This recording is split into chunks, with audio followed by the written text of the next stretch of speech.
আসসালামু আলাইকুম বন্ধুরা, গত 7ই নভেম্বর আনুষ্ঠানিকভাবে যুক্তরাষ্ট্রের হাউস অব কংগ্রেসে সাম্প্রতিক সময়ে যুক্তরাষ্ট্রের পক্ষ থেকে ভেনেজুয়েলার উপর সামরিক পদক্ষেপ নেয়ার বিষয়টিকে কেন্দ্র করে একটি গণভোটের আয়োজন করা হয়, যেখানে সর্বমোট 99টি ভোটের মধ্যে 51 ভোট পেয়ে জয়লাভ করেন যুক্তরাষ্ট্রের বর্তমান প্রেসিডেন্ট মিস্টার ডোনাল্ড ট্রাম্পের নেতৃত্বে ভেনেজুয়েলার উপর সম্ভাব্য সামরিক আক্রমণের বিষয়টি। এখন দেখুন, ভেনেজুয়েলার উপর আনুষ্ঠানিক আক্রমণ শুরু করার বিষয়টিকে কেন্দ্র করে বা নতুন একটি যুদ্ধের ফ্রন্ট লাইন খোলার বিষয়টিকে কেন্দ্র করে যুক্তরাষ্ট্রের পক্ষ থেকে এই ভোটাভুটির মাধ্যমে মিস্টার ডোনাল্ড ট্রাম্পকে কিন্তু কনফার্মেশন দেয়া হয় এবং ট্রাম্প কার্ড দেয়া হয়। হ্যাঁ, ডোনাল্ড ট্রাম্প চাইলেই যে কোনো সময় এখন ভেনেজুয়েলার উপর বড় ধরনের সামরিক পদক্ষেপ নিতে পারবে। এই বিষয়টিকে কেন্দ্র করে যখন পরিস্থিতি অত্যন্ত জটিল আকার ধারণ করেছে ক্যারিবীয় অঞ্চলে এবং লাতিন আমেরিকার মধ্যে নতুন যুদ্ধ ছড়িয়ে পড়ার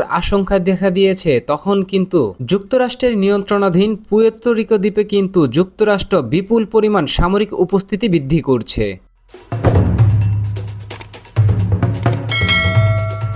বন্ধুরা, 1898 সালে যুক্তরাষ্ট্র স্পেনের উপর হামলা পরিচালনা করে এবং স্পেনের এই পুয়ের্তো রিকো আইল্যান্ডের উপর হামলা পরিচালনা করে সম্পূর্ণরূপে এই পুয়ের্তো রিকো আইল্যান্ডকে দখল করে নেয় যুক্তরাষ্ট্র এবং 1898 সালেই প্রথমবারের মতো আনুষ্ঠানিকভাবে যুক্তরাষ্ট্রের পক্ষ থেকে এই পুয়ের্তো রিকো আইল্যান্ডের অভ্যন্তরে যুক্তরাষ্ট্র বেশ কয়েকটি সামরিক ঘাঁটি গড়ে তোলে এবং এই ঘাঁটি ব্যবহার করেই ক্যারিবীয় অঞ্চলের পাশাপাশি লাতিন আমেরিকার যেই দেশগুলো রয়েছে তাদের উপর 1898 সাল থেকে 2004 সাল অবধি দীর্ঘ প্রায় 102 বছর যাবৎ যুক্তরাষ্ট্র আধিপত্য বিস্তার করেছে। ক্ষেত্র বিশেষে তারা লাতিন আমেরিকার যেই দেশগুলো রয়েছে সেই দেশগুলোর প্রাকৃতিক সম্পদ দখল করার যে পায়তারা তারা করেছে এবং দখলে নিয়েছে, তার চূড়ান্ত পদক্ষেপ কিন্তু এই পুয়ের্তো রিকো থেকেই নিয়েছে যুক্তরাষ্ট্র। এখন দেখুন, যুক্তরাষ্ট্রের পক্ষ থেকে সাম্প্রতিক সময়ে একটি বড় পদক্ষেপ নেওয়া হয়েছে এই পুয়ের্তো রিকো আইল্যান্ডকে ঘিরে। যুক্তরাষ্ট্রের প্রেসিডেন্ট মিস্টার ডোনাল্ড ট্রাম্পের নেতৃত্বে দীর্ঘ প্রায় 2 দশকের পুরনো যেই পরিত্যক্ত ঘাঁটিগুলো রয়েছে, যেগুলো যুক্তরাষ্ট্র 2004 সালে ফেলে গিয়েছিল, সেই ঘাঁটির আয়তন বৃদ্ধি এবং ঘাঁটিগুলোকে পুনরায় সংস্কার করে যুক্তরাষ্ট্রের সশস্ত্র বাহিনীর ব্যবহার করার উপযোগী করে তোলার জন্য ইতিমধ্যেই যুক্তরাষ্ট্রের পক্ষ থেকে যুক্তরাষ্ট্রের সমরাস্ত্র নির্মাতা জায়ান্ট প্রতিষ্ঠান লকহিড মার্টিন এবং বোয়িংকে একটি টেন্ডারের মাধ্যমে এই সামরিক ঘাঁটিকে আধুনিকায়ন করতে নির্দেশ দিয়েছেন মিস্টার ডোনাল্ড ট্রাম্প। যে বিষয়টিকে কেন্দ্র করে লকহিড মার্টিন এবং বোয়িং কিন্তু ইতিমধ্যেই এই পুয়ের্তো রিকোর অভ্যন্তরে যে পরিত্যক্ত ঘাঁটিগুলো ছিল সেই ঘাঁটিগুলোতে কিন্তু অত্যন্ত দ্রুততার সাথে কার্যক্রম পরিচালনা করছে এবং আধুনিকভাবে পুনরায় আধুনিক ঘাঁটি হিসেবে সুসজ্জিত করার সর্বাত্মক প্রস্তুতি নিচ্ছে।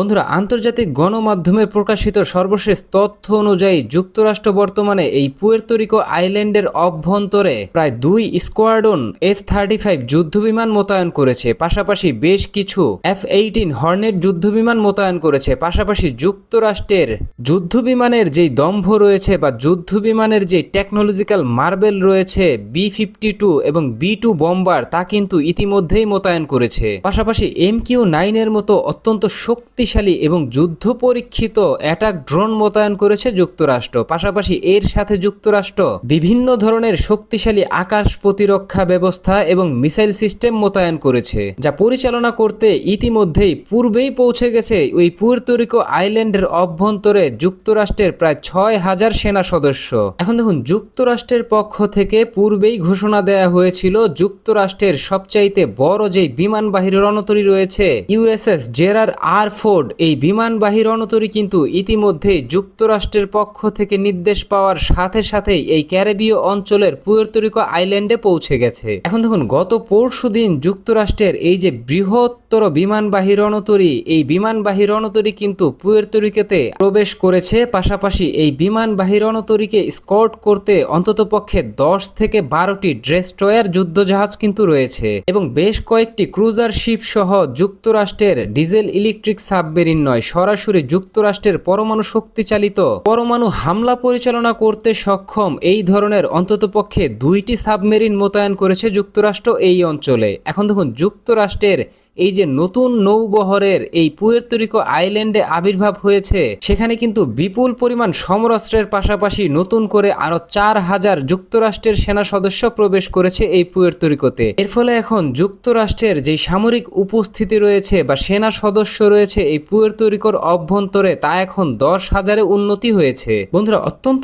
স্পর্শকাতর এই বিষয়টিকে কেন্দ্র করে এই জায়গায় বলে রাখা ভালো, যুক্তরাষ্ট্রের পক্ষ থেকে পুয়ের্তো রিকোর অভ্যন্তরে যেই পরিমাণ সমরাস্ত্র মোতায়েন করা হয়েছে, ক্ষেত্র বিশেষে এই পরিমাণ সমরাস্ত্র আরব বিশ্বের অত্যন্ত শক্তিশালী যেই ধনী দেশগুলো রয়েছে তাদের কাছেও কিন্তু নেই। এখন দেখার বিষয়, এই পুয়ের্তো রিকো আইল্যান্ডে বিপুল পরিমাণ সেনা সমাগম ঘটিয়ে যুক্তরাষ্ট্রের পক্ষ থেকে পুয়ের্তো রিকোর এই আইল্যান্ড ব্যবহার করে বা সামরিক ঘাঁটি ব্যবহার করে যুক্তরাষ্ট্রের পক্ষ থেকে ভেনেজুয়েলার উপর কত বড় ধরনের হামলা পরিচালনা করা হয় এবং সেটা কবে পরিচালনা করা হয় তা সময়ই বলে দিবে। বন্ধুরা, মিস্টার ডোনাল্ড ট্রাম্প যখন সিনেট থেকে সম্পূর্ণভাবে অনুমতি পেয়ে গেছে ভেনেজুয়েলার উপর হামলা পরিচালনা করার জন্য এবং ভেনেজুয়েলার অভ্যন্তরে যে কোনো সময় বড় ধরনের হামলা পরিচালনা করার জন্য যুক্তরাষ্ট্রের সশস্ত্র বাহিনী এবং যুক্তরাষ্ট্রের সমরাস্ত্রগুলোকে রেডি টু ফায়ার মোডে রাখা হয়েছে, তখন ভেনেজুয়েলার বর্তমান প্রেসিডেন্ট মিস্টার মাদুরো কিন্তু সরাসরি দেশের অভ্যন্তরে জরুরি অবস্থা জারি করে নতুন একটি আইন পাশ করেছে। সেই আইনের অধীনে ভেনেজুয়েলার সেনা, নৌ, বিমান, পুলিশ এবং অন্যান্য যেই স্বেচ্ছাসেবক বাহিনীগুলো রয়েছে, পাশাপাশি ভেনেজুয়েলার 80 লক্ষ সদস্যের যে মিলিশিয়া গ্রুপগুলো রয়েছে, এই সকল গ্রুপগুলোকে একত্রিত করে বা এই সকল প্রতিষ্ঠানগুলোকে একত্রিত করে, হোক সেটা সরকারি প্রতিষ্ঠান অথবা বেসরকারি প্রতিষ্ঠান, সকল প্রতিষ্ঠানকেই একত্রিত করে সেনাবাহিনীর অধীনে নিয়ে আসা হয়েছে। এক্ষেত্রে কিন্তু এই যে সেনাবাহিনী রয়েছে ভেনেজুয়েলার, তারা কিন্তু আপৎকালীন পরিস্থিতিতে ভেনেজুয়েলার যত সরকারি প্রতিষ্ঠান রয়েছে, হোক সেটা সশস্ত্র প্রতিষ্ঠান অথবা সিভিলিয়ান প্রতিষ্ঠান, যাই হোক না কেন, বাধ্যতামূলকভাবে সকল প্রতিষ্ঠানের যেই কর্মী রয়েছে তাদেরকে যুক্তরাষ্ট্রের সাথে যুদ্ধে অংশগ্রহণ করতে হবে, নিজের দেশকে বাঁচাতে, নিজের মা মাটি ভেনেজুয়েলাকে বাঁচাতে। এখন দেখুন, আপৎকালীন পরিস্থিতিতে এই যে জরুরি অবস্থা জারি করে সরকারি প্রতিষ্ঠানগুলোকে এবং বেসরকারি প্রতিষ্ঠানের পাশাপাশি যেই মিলিশিয়া গ্রুপগুলো রয়েছে, এই গ্রুপগুলো অথবা এই প্রতিষ্ঠানগুলোকে একত্রিত করার যে চূড়ান্ত অনুমোদন রয়েছে বা আইন পাশ হওয়ার রয়েছে, সেটা কিন্তু ইতিমধ্যেই পাশ হয়ে গেছে। তবে আনুষ্ঠানিকভাবে কাল সকাল থেকেই কিন্তু ভেনেজুয়েলার অভ্যন্তরে এই জরুরি আইন কার্যকর হয়ে যাবে। এখন দেখুন, যুক্তরাষ্ট্রের হামলা মোকাবেলায় যখন ভেনেজুয়েলা চূড়ান্ত প্রস্তুতি নিচ্ছে, তখন কিন্তু ভেনেজুয়েলার পক্ষ থেকে তড়িঘড়ি করে সরকারি, বেসরকারি এবং বিভিন্ন মিলিশিয়া গ্রুপগুলোর যে সদস্য রয়েছে যারা বেসামরিক নাগরিক, তাদেরকে কিন্তু ইতিমধ্যেই ভেনেজুয়েলা সরকার প্রথম ধাপেই, প্রথম ব্যাচেই খুব দ্রুত সময়ের মাঝে সামরিক প্রশিক্ষণ দিতে শুরু করেছে। এক্ষেত্রে প্রথম ব্যাচেই ভেনেজুয়েলার পক্ষ থেকে প্রায় 2 লক্ষ বেসামরিক ভেনেজুয়েলার যে নাগরিক রয়েছে তাদেরকে নিয়ে ক্যাম্পেইন শুরু করেছে ভেনেজুয়েলা সরকার, এবং ভেনেজুয়েলার পক্ষ থেকে নিশ্চিত করা হয়েছে ধাপে ধাপে এই রকম আরো কয়েকটি প্রশিক্ষণ ক্যাম্পেইন পরিচালনা করা হবে। এক্ষেত্রে একাধারে বেশ কিছু অঞ্চলে এই ক্যাম্পেইন পরিচালনা করবে ভেনেজুয়েলা সরকার, যাতে ভেনেজুয়েলার প্রত্যেকটি অংশ থেকেই ভেনেজুয়েলার যেই সাধারণ বর্তমান যেই যোদ্ধারা প্রশিক্ষণ নিচ্ছে তারা যেন যুক্তরাষ্ট্রকে প্রতিহত করতে পারে। এক্ষেত্রে নাম প্রকাশ না করার শর্তে ভেনেজুয়েলার একজন উচ্চ পদস্থ সামরিক কর্মকর্তা তিনি তার এক স্টেটমেন্টে নিশ্চিত করেছেন, ভেনেজুয়েলার সশস্ত্র বাহিনী এবং ভেনেজুয়েলার যে সাধারণ নাগরিকরা রয়েছেন, পাশাপাশি যে মিলিশিয়া গ্রুপগুলো রয়েছে, তারা যুক্তরাষ্ট্রের সাথে সরাসরি যুদ্ধের জন্য কোনোভাবেই এখনো তৈরি নয়। পাশাপাশি তার বক্তব্যে তিনি এটাও নিশ্চিত করেছেন, যুক্তরাষ্ট্র যদি ভেনেজুয়েলার অভ্যন্তরে সরাসরি বিমান হামলা সহ অন্যান্য হামলা পরিচালনা করে, বিশেষ করে স্থল এবং বিমান হামলা একত্রিতভাবে হামলা পরিচালনা করে ভেনেজুয়েলার অভ্যন্তরে, তাহলে ভেনেজুয়েলা বড়জোর 24 ঘন্টার বেশি টিকতে পারবে না যুক্তরাষ্ট্রের সামনে। যে বিষয়টিকে কেন্দ্র করে ভেনেজুয়েলার উচ্চ পদস্থ সামরিক যে বিশ্লেষক রয়েছেন তারা কিন্তু ইতিমধ্যেই ভেনেজুয়েলার সরকার প্রধান মিস্টার নিকোলাস মাদুরোকে পরামর্শ দিয়েছেন, তিনি যেন যুক্তরাষ্ট্রের সাথে সরাসরি সংঘাতে না জড়িয়ে এই সংঘাত বা এই যুদ্ধ এড়িয়ে যাওয়ার জন্য যুক্তরাষ্ট্রের সাথে আলোচনার টেবিলে বসেন। তা না হলে ভেনেজুয়েলার পক্ষে বর্তমান সময়ে কোনোভাবেই যুক্তরাষ্ট্রকে মোকাবেলা করা সম্ভব নয়।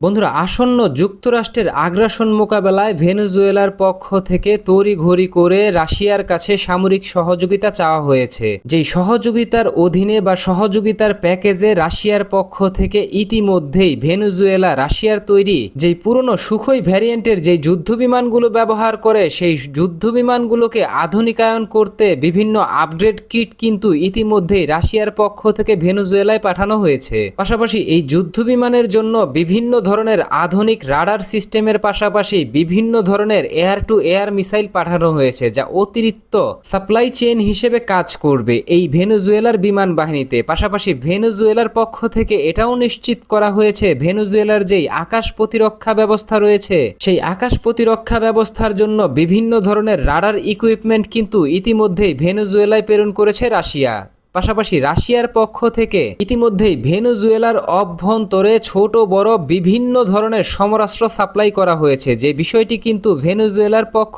থেকে অস্পষ্টভাবে কিন্তু স্বীকার করা হচ্ছে, কারণ ভেনেজুয়েলা কোনো ইনফরমেশন দিতে চাচ্ছে না এই অস্ত্রের বিষয়টিকে কেন্দ্র করে। গোপনে রাশিয়া কি সমরাস্ত্র এবং কোন ধরনের সমরাস্ত্রর স্পেয়ার পার্টস এবং কোন ধরনের নতুন সমরাস্ত্র রপ্তানি করেছে বা সাপ্লাই দিয়েছে এই ভেনেজুয়েলার অভ্যন্তরে। এখন দেখুন, ভেনেজুয়েলার বিভিন্ন গণমাধ্যমে প্রকাশিত সর্বশেষ তথ্য অনুযায়ী ভেনেজুয়েলার এমন অনেক সেনা সদস্য রয়েছে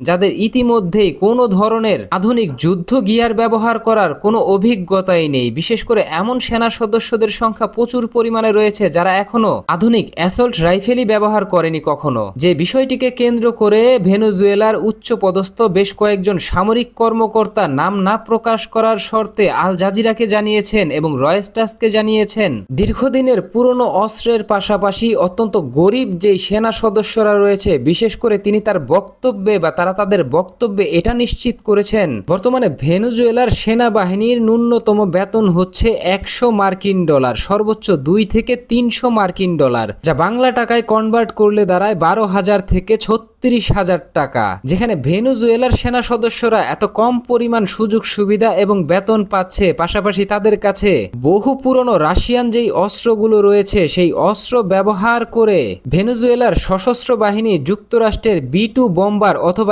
F-35 যুদ্ধ বিমানের সামনে খুব বেশি সময় টিকতে পারবে না। এর ফলে এমন আশঙ্কা রয়েছে ভেনেজুয়েলার যে সেনা সদস্যরা রয়েছে যারা এখন দারিদ্র্য সীমার নিচে বসবাস করছে, তারা হয়তো এই চাকরি ছেড়ে দিতে পারে বা দেশ ছেড়ে পালিয়ে যেতে পারে। অত্যন্ত স্পর্শকাতর এই বিষয়টিকে কেন্দ্র করে ভেনেজুয়েলার বর্তমান প্রেসিডেন্ট মিস্টার নিকোলাস মাদুরো, তিনি কিন্তু তার সাবেক যেই প্রেসিডেন্ট ছিলেন হুগো শেভেজ তার পথে অনুসরণ করছেন, কারণ তিনি যুক্তরাষ্ট্রকে মোকাবেলা করার ক্ষেত্রে কিন্তু ভেনেজুয়েলার সাধারণ মানুষকে উদ্দেশ্য করে চেতনার ভাষণ দিতেন, আর তাদের প্রধান পুঁজি ছিল চেতনা। আর যেই বিষয়টিকে সামনে রেখে ভেনেজুয়েলার প্রেসিডেন্ট মিস্টার নিকোলাস মাদুরো কিন্তু বর্তমানে ভেনেজুয়েলার অভ্যন্তরে বিভিন্ন জায়গায় জনসভা করে এই চেতনার ভাষণ দিচ্ছেন জনগণকে উদ্বুদ্ধ করার জন্য, যুক্তরাষ্ট্রের বিরুদ্ধে যুদ্ধ করার জন্য। তবে ভেনেজুয়েলার যে বিশ্লেষক গোষ্ঠী রয়েছে তারা কিন্তু ইতিমধ্যেই নিকোলাস মাদুরোর প্রতি বারবার আহ্বান জানাচ্ছেন তিনি যেন যুক্তরাষ্ট্রের সাথে আলোচনায় বসেন এবং কূটনৈতিক মাধ্যমে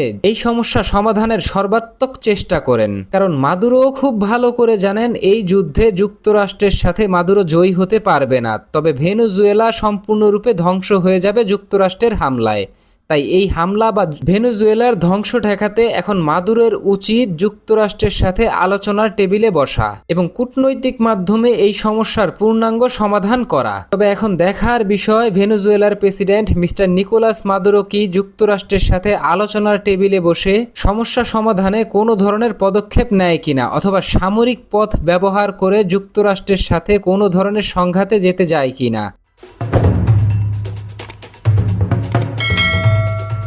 তো বন্ধুরা, যুক্তরাষ্ট্রের পক্ষ থেকে পুয়ের্তো রিকোর অভ্যন্তরে তাদের 20 বছর আগের ফেলে যাওয়া যেই পরিত্যক্ত ঘাঁটিগুলো রয়েছে সেই ঘাঁটিগুলোকে পুনরায় সংস্কার করে ব্যবহার উপযোগী করে সেই ঘাঁটি ব্যবহার করে ভেনেজুয়েলার অভ্যন্তরে বড় ধরনের হামলার পরিকল্পনার পাশাপাশি নতুন করে লাতিন আমেরিকা অঞ্চলে প্রভাব বিস্তার করতে যুক্তরাষ্ট্র কী ধরনের পদক্ষেপ নেয় এবং মাদুরো সরকার কি যুক্তরাষ্ট্রের সাথে আলোচনার টেবিলে বসে এই সমস্যার শান্তিপূর্ণ সমাধান করবে নাকি যুক্তরাষ্ট্রের সাথে সরাসরি সামরিক সংঘাতে জড়াবে, এ সম্পর্কে আপনি কি ভাবছেন? আপনার গুরুত্বপূর্ণ মতামতটি জানিয়ে দিন কমেন্ট বক্সে। আমাদের ভিডিওটি ভালো লাগলে আমাদের সমর্থন করতে ভিডিওটিতে লাইক, কমেন্ট, শেয়ার এবং চ্যানেলটিকে সাবস্ক্রাইব করে সঙ্গে থাকুন। ধন্যবাদ।